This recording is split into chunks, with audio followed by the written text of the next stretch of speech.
सम्माननीय सभामुख महोदय, सर्वप्रथम त म सबैजनालाई हार्दिक शुभकामना र बधाई ज्ञापन गर्न चाहन्छु। आफ्नो मनको विचार राख्नुभन्दा पनि म जनताले हामीलाई के का लागि यहाँ पठाएका छन् भन्ने बारेमा बुदागत रूपमा जनताका मागहरू वाचन गरेर सुनाउन चाहन्छु। तर त्योभन्दा पहिला चाहिँ हामीले पक्कै पनि यो देश बनाउनका लागि, देश परिवर्तन गर्नका लागि भनेर आएका छौं। सबैभन्दा पहिला आफूले आफैलाई परिवर्तन गर्नुपर्छ भन्छु म। अघिल्लो शपथ ग्रहणको दिन पनि हामी 12 मिनेट 46 सेकेन्ड ढिलो थियौं भने आज 16 मिनेट 55 सेकेन्ड हामी ढिलो भएका छौं। जनताले हामीलाई यसरी ढिलो गर भनेर यहाँ पठाएको हो जस्तो मलाई लाग्दैन। त्यसो भएको कारणले प्रत्येक मिनेटको महत्व यो सदनले बुझोस्, सरकारले बुझोस्, हामी सबैले बुझौं। नेपाली हो, नेपाली समय हो, 2 बजेको बैठक 3 बजे जाँदा पनि हुन्छ, 4 बजे जाँदा पनि हुन्छ, जे गर्दा पनि नेपाल हो, नेपाली हो भन्ने खालको जुन भाष्य हामीले मनमा लिएर बसेका छौं, यही सबैभन्दा मुख्य कारण हो हामीले उन्नति गर्न नसक्नुको। त्यसो भएको कारणले गर्दाखेरि सभामुख महोदय मार्फत म सम्पूर्ण सदन, सरकार सबैलाई ध्यान आकर्षण गराउन चाहन्छु। आउँदा दिनमा हामी बैठक सुरु हुनुभन्दा थोरैमा पनि 5 मिनेट अगाडि उपस्थित हुनुपर्छ। म यो माग राख्न चाहन्छु। हामी विभेदको अन्त्य गर्छौं भनेर यहाँ भनिरहेका छौं। भर्खरै पनि पूर्ववक्ता माननीयज्यूहरूले थुप्रै कुराहरू राख्नुभयो, आफ्नो मनको कुराहरू। तर यहाँ यही सदनभित्र पनि विभेद भइरहेको छ। सत्ता पक्षले 30 मिनेट बोल्दा पनि हुने, 40 मिनेट बोल्दा पनि हुने, प्रतिपक्षले अलि सानोले हैन 3 मिनेटमा सकिहाल्नुपर्ने, 2 मिनेटमा सक्नुपर्ने। हामी पनि जनताले चुनेर पठाएका जनमत प्राप्त जनप्रतिनिधि हौं। त्यसो भएको कारणले गर्दाखेरि हामीले आफ्ना क्षेत्रका आवश्यकताहरू, आफ्ना तपाईका चाहिँ के रे मागहरू राख्नका लागि प्रशस्त समय दिनुपर्दछ। त्यो खालको सदन हामीले बनाएर हामीले त्यो खालको सदन अभ्यास गर्नुपर्दछ भन्ने माग राख्न चाहन्छु। म आफ्नो मनको कथा म यहाँ गाउन चाहन्न। अब मेरो आफ्नो मन्तव्य राख्नुभन्दा पनि सरकारले कसो गर्नुपर्ने हो त? हिजो इतिहासमा हामीले के गर्यौं, कसले के गर्यो, कुन नेताले के गर्यो, कतिको तपाईको हामीले संघर्ष गर्यौं, के गर्यौं भनेर भनिरहन आवश्यक छ जस्तो मलाई लाग्दैन।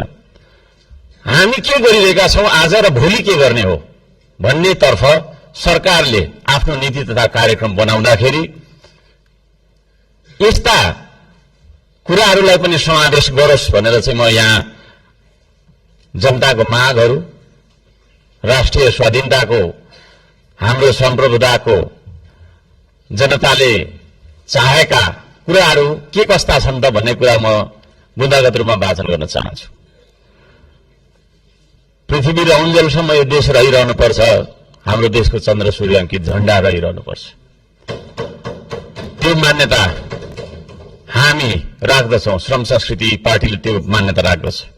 त्यसो भएको कारणले गर्दाखेरि देशको स्वाधीनता, भू राजनैतिक 26 गतेको घटना घटाउने साथै 24 गते सिंहदरबार, संसद भवन, सर्वोच्च अदालत जस्ता सरकारी भवनहरू जलाउने कृत्य गर्ने मान्छेहरूलाई पनि तपाईको चाहिँ के रे कारबाहीमा ल्याउनका लागि उच्च स्तरीय छानबिन समिति आयोग गठन गर्नका लागि हामी माग गर्दछौं। 5 नम्बर, सम्पत्ति छानबिन तथा शुद्धिकरण अभियान सुरु गर्नुपर्दछ। सबैभन्दा पहिला अहिले सरकारमा रहेका मन्त्री परिषदका सम्पूर्ण मन्त्रीहरू, सांसदहरू, हामी सबैजना सबैको तपाईको चाहिँ के रे हाम्रो सम्पत्ति छानबिन हुनुपर्दछ। हामीबाट सुरु गर्नुपर्दछ त्यो चिज। किनभने हामी नियम कानून बनाउने भने हामीबाटै त्यो कुरा लागू भएर जानुपर्दछ। हामीले बनाएको नियम कानूनले अरूलाई मात्रै ठेङ्ग्रोमा कस्ने खालको व्यवहार हामीले गर्नु हुँदैन भन्ने माग राख्दछु। शिक्षालाई जीवनोपयोगी बनाउनु पर्दछ। उत्पादन, निर्माण र आविष्कारसँग जोड्नु पर्दछ शिक्षालाई। शिक्षा भन्ने बित्तिकै कथा पढ्ने विषयवस्तु होइन, त्यो भन्ने बित्तिकै उत्पादन, निर्माण र आविष्कारसँग जोडिनु पर्दछ भन्ने हाम्रो माग हो। त्यसतर्फ सरकारले ध्यान दियोस्। हप्तामा 3 दिन मात्रै थ्योरी पढ्दाखेरि हुन्छ, 4 दिन विद्यार्थीले उत्पादन, निर्माण र आविष्कारसँग जोडेर क्रियाकलापहरू गर्न सक्नुपर्दछ। त्यो खालको जीवनोपयोगी शिक्षा लागू गरिनुपर्दछ भन्ने हामी माग राख्दछौँ। 7 नम्बरमा खेतीबारीको समस्या हल नगरी देशको आर्थिक समस्या हामीले सुल्झाउन सक्दैनौं, आर्थिक उन्नति हुन सक्दैन। त्यसो भएको कारणले कृषिमा देखिएका समस्याहरू पहिचान गर्ने र समस्या हल गर्ने सबै खालका तपाईको प्राविधिक उपायहरू अपनाउने काम गरिनुपर्दछ भन्ने ध्यान आकर्षण गराउन चाहन्छु। नम्बर 8 मा कम्तीमा एक पालिकामा एउटा उद्योग हुनुपर्दछ, एक परिवारमा एकजना रोजगार हुनुपर्दछ। त्यो खालको नीति हामीले अपनाउनु पर्दछ।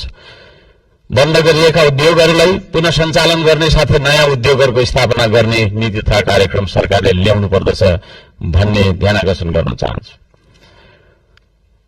9 नम्बरमा जनताको सेवा सुविधा, विकास र समृद्धिमा सार्वजनिक हितका लागि प्राकृतिक स्रोत साधन ढुङ्गा, गिटी, माटो, खोला, नाला, खानी, खनिज, वन जंगल जस्ता स्रोत साधनका सदुपयोग गर्न पाउने गरी सहज किसिमको चाहिँ नियम कानून बनाउनु पर्दछ। कहीँ कतै हामी हुन्छ म सक्छु अब र यी सम्पूर्ण स्रोत साधनलाई परिचालन गरेर चाहिँ हाम्रो देशलाई समृद्ध बनाउनतर्फ हामीले ध्यान दिनुपर्दछ भनेर भन्न चाहन्छु। म यहाँ शुभकामना मात्रै दिनुभन्दा सरकारको नीति तथा कार्यक्रमको कुन दिशामा जानुपर्दछ भन्ने एउटा सल्लाह सुझाव र प्रस्ताव प्रस्तुत गर्न चाहन्छु। प्राकृतिक संरक्षण गर्नुपर्दछ, संस्कृतिको प्रवर्धन गर्ने र प्रगतिको विकास गर्ने नीति सरकारले लियोस्। सुशासनका निम्ति भ्रष्टाचार तपाईको चाहिँ अन्त्य गर्ने, निष्पक्ष, मितव्ययी, पारदर्शी, जवाफदेही, दूरदर्शी, परिपक्व र दीर्घकालीन कामहरू गर्नेतर्फ सरकार अगाडि बढ्नुपर्दछ। देशभरि शान्ति सुव्यवस्था कायम गर्नका लागि आवश्यक उपायहरू अपनाउन जरुरी छ। खाने पानी, स्वास्थ्य, शिक्षा, सड़क, बिजुली बत्ती जस्ता आधारभूत आवश्यकताहरू परिपूर्ति गर्न तर्फ हाम्रो ध्यान जानुपर्दछ। राम्रोसँग अध्ययन नगरी हतार सरकारले ल्याएका कार्यक्रमहरू लागू गर्नु हुँदैन।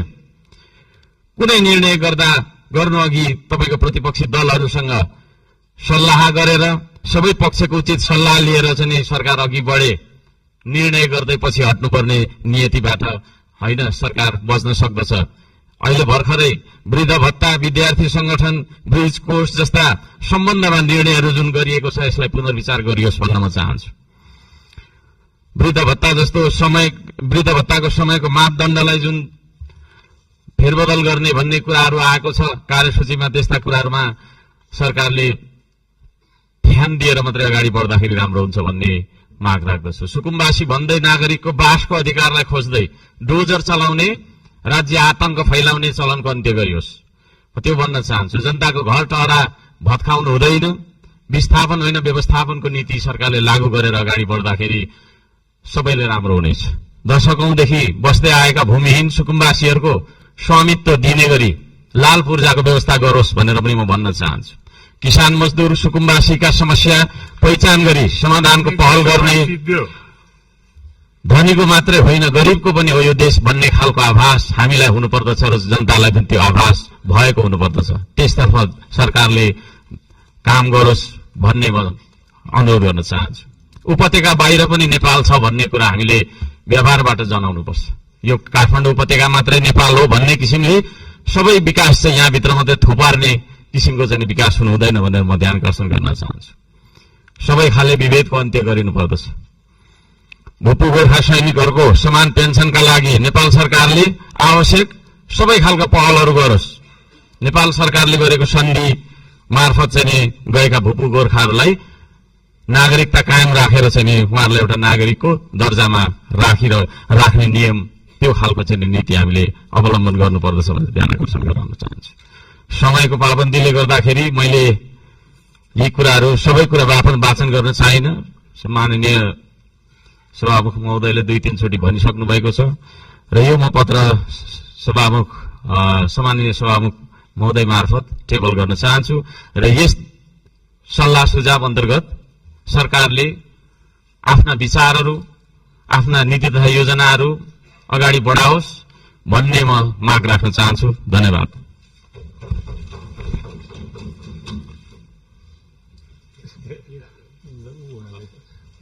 मन्त्रीजी र प्रधानमन्त्री